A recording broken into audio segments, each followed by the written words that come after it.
इसके लिए सबसे जरूरी है इन 7 कदमों को समझना। अगर आप इन आदतों को पालन करना शुरू कर देंगे तो यकीन मानिए मेरे दोस्तों, आपकी जीत पक्की है। तो वीडियो को ध्यान से आखिर तक जरूर देखिए, क्योंकि ये पूरी 7 बातें बेहद जरूरी हैं दूसरों से आगे निकलने के लिए। तो चलिए दोस्तों, शुरू करते हैं। पहला कदम। दोस्तों, अगर सच में आपको दूसरों से आगे निकलना है तो सबसे पहला नियम है अपनी योजना, अपने सपने, अपने अगले कदम किसी को भी मत बताओ। क्योंकि जिंदगी की सच्चाई यही है कि हर कोई आपके भले के बारे में नहीं सोचता। जब आप अपने इरादों को दुनिया के सामने रखते हो तो कुछ लोग आपकी मदद करेंगे, लेकिन ज्यादातर लोग या तो मजाक उड़ाएंगे या डिस्करेज करेंगे या फिर आपकी ही योजना को चुराकर इस्तेमाल कर लेंगे। आचार्य चाणक्य ने कहा था, गोपनीयता ही सफलता का आधार है। उन्होंने चेतावनी दी थी कि अगर इंसान अपने गुप्त काम सबको बता दे तो वो कभी बड़ी सफलता हासिल नहीं कर सकता। क्योंकि बोलने से ताकत कम होती है और करने से ताकत बढ़ती है। सोचकर देखो, कितनी बार आपने किसी को अपने सपनों के बारे में बताया और उसी इंसान ने कहा, यह सब तेरे बस की बात नहीं, और उस वक्त आपका दिल बैठ गया। यही है इंसानी फितरत, जेलसी, कंपैरिजन और डाउट। इसलिए अगर आगे बढ़ना है तो पहला कदम यही है कि अपने सपनों को अपने तक सीमित रखो। चाणक्य और चंद्रगुप्त की कहानी इसका सबसे बड़ा प्रमाण है। जब चाणक्य ने नंद वंश को हराने की योजना बनाई थी तो उन्होंने अपनी रणनीति किसी को नहीं बताई। गुप्त रूप से काम किया, चुपचाप अपनी तैयारी की, और जब वार किया तो पूरा साम्राज्य हिल गया। अगर वो पहले से शोर मचाते तो दुश्मन सतर्क हो जाते और इतिहास बदल जाता। आज की दुनिया में भी यही नियम लागू होता है। मान लो कोई बिजनेसमैन अपनी आइडिया सबको बता दे तो कोई और उससे पहले उसे बाजार में ले आएगा। लेकिन जो इंसान चुप रहता है, मेहनत करता है और केवल नतीजे दिखाता है, वही असली विजेता कहलाता है। तो दोस्तों, अगर आपको सच में भीड़ से अलग खड़ा होना है तो सबसे पहले चुप रहना सीखो। अपने सपनों का शोर मत मचाओ, बस उन पर काम करो। याद रखो, काम बोले तो लोग सुनते हैं, बातें बोले तो लोग हंसते हैं। यही पहला कदम है और यही सबसे बड़ा रहस्य भी। दूसरा कदम, अपनी भावनाओं पर काबू पाओ। दोस्तों, दूसरों से आगे बढ़ने के लिए सिर्फ दिमाग तेज होना काफी नहीं है, आपकी भावनाएं भी आपके काबू में होनी चाहिए। क्योंकि इंसान जब गुस्से, डर, जलन या दुख में आकर फैसले लेता है तो वो हमेशा हारता है। आपने भी कई बार महसूस किया होगा कि गुस्से में लिया हुआ एक छोटा सा फैसला जिंदगी भर का पछतावा बन जाता है। आचार्य चाणक्य ने कहा था, जो इंसान अपने मन और भावनाओं पर नियंत्रण नहीं रख सकता वो कभी भी राज नहीं कर सकता। मतलब साफ है, जो खुद को जीत ले वही दुनिया को जीत सकता है। इतिहास इसका सबसे बड़ा सबूत है। जब चाणक्य को नंद साम्राज्य के दरबार में अपमानित किया गया था तो वो गुस्से से जल उठे थे। लेकिन क्या उन्होंने उसी समय हमला कर दिया? नहीं, उन्होंने अपनी भावनाओं पर काबू रखा, बदले की आग को सीने में दबाकर रखा और सही समय का इंतजार किया। सालों की योजना और संयम के बाद ही उन्होंने चंद्रगुप्त के साथ मिलकर पूरा नंदवंश खत्म कर दिया। यही है भावनाओं पर नियंत्रण की ताकत। आज की जिंदगी में भी यही नियम लागू होता है। मान लो एक छात्र एग्जाम हॉल में डर और घबराहट के कारण सवाल छोड़ देता है तो वो पीछे रह जाएगा। या फिर कोई इंसान गुस्से में अपने ही दोस्त या रिश्तेदार से ऐसी बातें कह देता है जो रिश्ता हमेशा के लिए तोड़ देती है। ऐसे में मेहनत करने के बाद भी इंसान हार जाता है। इसलिए अगर आपको सच में दूसरों से आगे बढ़ना है तो अपनी भावनाओं पर लगाम लगाना सीखो। गुस्से में भी शांत रहना, डर में भी हिम्मत दिखाना और जलन में भी मेहनत करते रहना, यही असली जीत है। याद रखो दोस्तों, जो खुद पर जीत हासिल कर लेता है उसे हराने की ताकत किसी में नहीं होती।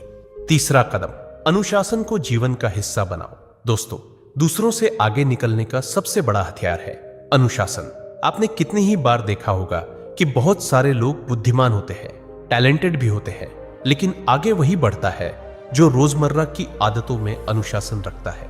क्योंकि प्रतिभा सिर्फ शुरुआत देती है, लेकिन अनुशासन मंजिल तक पहुंचाता है। आचार्य चाणक्य ने कहा था, अनुशासनहीन सैनिक सेना का बोझ है और अनुशासन वाला गरीब भी एक दिन राजा बन सकता है।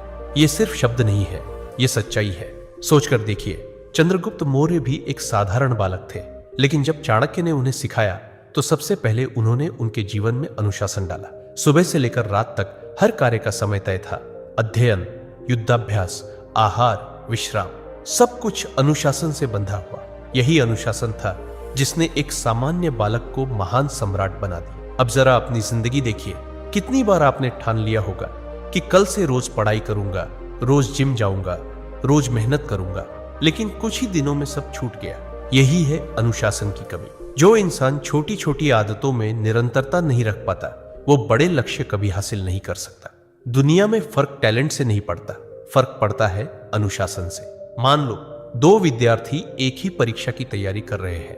एक दिन रात मेहनत करता है, समय की कीमत समझता है, और दूसरा आलस में समय गंवा देता है। आखिर में जीत उसी की होती है जिसने अनुशासन अपनाया। तो दोस्तों, अगर सच में दूसरों से आगे बढ़ना है तो जीवन को एक ढर्रे पर लाओ। रोज का समय तय करो, अपने कामों में निरंतरता रखो और खुद को वचन दो कि चाहे कितनी भी मुश्किल आए, मैं डगमगाऊंगा नहीं। याद रखो, अनुशासन वो पुल है जो सपनों को हकीकत से जोड़ता है। चौथा कदम, सही संगति चुनो। दोस्तों, दूसरों से आगे बढ़ना चाहते हो तो सबसे बड़ा कदम है सही संगति का चुनाव, क्योंकि इंसान वही बनता है जिनके साथ वो समय बिताता है। अगर संगति अच्छी है तो इंसान ऊपर उठता है, अगर संगति गलत है तो सबसे होशियार व्यक्ति भी बर्बाद हो जाता है। आचार्य चाणक्य ने कहा था, जिस प्रकार दूषित जल संपूर्ण सागर को गंदा कर देता है, उसी प्रकार बुरी संगति इंसान के पूरे जीवन को नष्ट कर देती है। सोच कर देखो, अगर कोई किसान गेहूं की बोरियों के साथ एक गीली बोरी रख दे तो नमी धीरे धीरे पूरी बोरी में फैल जाती है और सारा अनाज खराब हो जाता है। ठीक उसी तरह अगर आपकी संगति गलत है तो वो धीरे धीरे आपकी सोच, आपकी आदत और आपके कर्म को बिगाड़ देगी। चाणक्य ने चंद्रगुप्त को भी यही सिखाया था। उन्होंने उसे साधारण लोगों की भीड़ से निकालकर विद्वानों और योद्धाओं की संगति में रखा।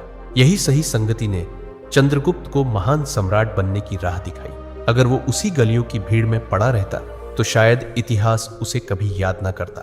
आज की जिंदगी में भी यही होता है।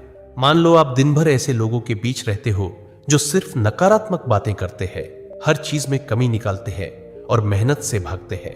धीरे धीरे वही आदतें आपकी जिंदगी का हिस्सा बन जाएंगी। इसके उलट अगर आप मेहनती, सकारात्मक और आगे बढ़ने वालों के साथ रहते हो तो उनकी ऊर्जा आपको भी ऊपर खींच लेगी। तो दोस्तों, अगर सच में आगे बढ़ना है तो सबसे पहले अपनी संगति की जांच करो। सोचो, जिनके साथ आप रोज समय बिताते हो, क्या वो लोग आपको बेहतर इंसान बना रहे हैं या पीछे खींच रहे हैं? याद रखो, गलत दोस्ती इंसान को दलदल में ले जाती है और सही दोस्ती इंसान को आसमान तक पहुंचा देती है। इसलिए आज से ठान लो, गलत संगति से दूरी और सही संगति से जुड़ाव। 5वां कदम, समय की कद्र करो। दोस्तों, दूसरों से आगे बढ़ने का सबसे बड़ा हथियार है समय। जिंदगी में पैसे खोकर इंसान फिर से कमा सकता है, इज्जत खोकर फिर से पा सकता है, लेकिन एक बार समय निकल गया तो वो कभी वापस नहीं आता। आचार्य चाणक्य ने कहा था, समय से अधिक बलशाली कुछ नहीं, जो समय की कद्र करता है वही महान बनता है। सोचकर देखो, एक विद्यार्थी अगर रोज थोड़ा थोड़ा समय पढ़ाई को देता है तो उसका ज्ञान धीरे धीरे गहरा होता जाता है और वही विद्यार्थी परीक्षा में टॉप करता है। लेकिन जो समय को यूं ही बर्बाद करता है, आखिर में पछतावा ही उसके हाथ आता है। इतिहास में चाणक्य ने चंद्रगुप्त को यही सिखाया था। उनका दिन सुबह से रात तक तय था। किस समय पढ़ाई होगी, कब युद्धाभ्यास होगा और कब विश्राम। यही समय का सही उपयोग चंद्रगुप्त को एक साधारण बालक से सम्राट बना गया। आज की जिंदगी में भी फर्क बस समय का है। कुछ लोग दिन भर मोबाइल और आलस में अपना समय बर्बाद कर देते हैं और शिकायत करते हैं कि उन्हें सफलता क्यों नहीं मिलती। वहीं जो इंसान हर पल का सही इस्तेमाल करता है वही आगे बढ़ जाता है। तो दोस्तों, अगर आपको सच में दूसरों से आगे बढ़ना है तो समय का इस्तेमाल ऐसे करो जैसे ये आपकी सबसे कीमती पूंजी हो। हर दिन अपने सपनों के लिए कुछ घंटे जरूर निकालो। याद रखो, जो आज का काम कल पर टालता है वो कभी महान नहीं बनता। समय की कद्र करना ही असली 5वां कदम है, जो आपको भीड़ से अलग खड़ा करेगा और मंजिल तक ले जाएगा। 6ठा कदम, धैर्य रखना सीखो। दोस्तों, आगे बढ़ने के लिए सबसे जरूरी है धैर्य, क्योंकि सफलता रातों रात नहीं मिलती। बीज बोने के बाद पौधा बड़ा होकर फल देने में समय लेता है। वैसे ही आपकी मेहनत भी तुरंत परिणाम नहीं देती, लेकिन जो इंसान धैर्य से इंतजार करता है वही असली फल पाता है। आचार्य चाणक्य ने कहा था, जो इंसान धैर्य खो देता है उसका विजय मार्ग अधूरा रह जाता है। इतिहास इसका सबूत है। जब चाणक्य ने नंदवंश को हराने की योजना बनाई थी तो उन्हें सालों इंतजार करना पड़ा। उन्होंने तुरंत हमला नहीं किया, बल्कि धीरे धीरे सेना तैयार की, चंद्रगुप्त को शिक्षित किया और सही समय का इंतजार किया। अगर वो उतावलापन दिखाते तो शायद उनकी योजना असफल हो जाती। आज की जिंदगी में भी यही सच्चाई है। कितने लोग मेहनत शुरू करते हैं लेकिन कुछ ही दिनों में धैर्य खोकर हार मान लेते हैं। मान लो कोई विद्यार्थी कॉम्पिटिटिव एग्जाम की तैयारी करता है। शुरू के महीनों तक उत्साह रहता है, लेकिन धीरे धीरे धैर्य खोकर हार मान लेता है। वहीं जो इंसान धैर्य रखकर लगातार मेहनत करता है, आखिर में वही विजेता बनता है। याद रखो दोस्तों, उतावलापन कभी किसी को जीत नहीं दिलाता। धैर्य रखने वाला इंसान ही समझता है कि असली सोना आग में तप कर ही बनता है। अगर आज आपको नतीजे नहीं दिख रहे हैं, तो इसका मतलब ये नहीं कि आपकी मेहनत बेकार है।